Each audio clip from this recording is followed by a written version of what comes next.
এই চর্মচক্ষু দিয়ে দেখা যাবে না। লা তুদরিকুহুল আবসার, কোন দৃষ্টি শক্তি তার দৃষ্টির সীমানার ভেতরে আল্লাহকে পরিব্যাপ্ত করতে পারবে না। তবে আল্লাহ তাআলা এক সময় দেখা দেবেন।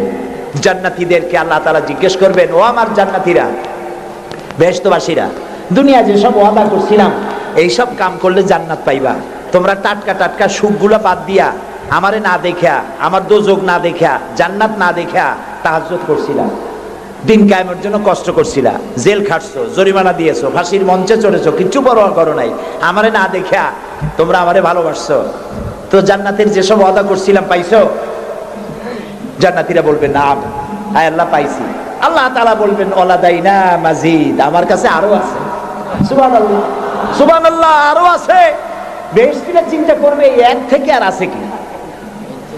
আল্লাহর নবী বলবেন, আয় আল্লাহ রাব্বুল আলামিন, জান্নাতবাসী আমার উম্মতেরা বুঝতে পারে নাই তোমার কাছে বেশি কি আছে, তারা বুঝতে পারে নাই।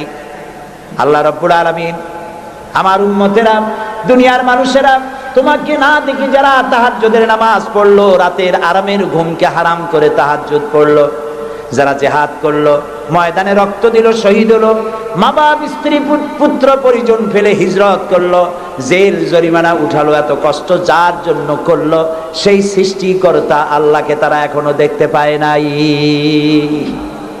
আল্লাহ তাআলা তারা তোমাকে দেখতে চায়, সাহস নাই তাদের বলার। আল্লাহ তাআলা তখন বান্দাদের সামনে জালু আফরোজ হবেন, সামনের থেকে সমস্ত হাজার হাজার পর্দা দূরে চলে যাবে। সুবহানাল্লাহ।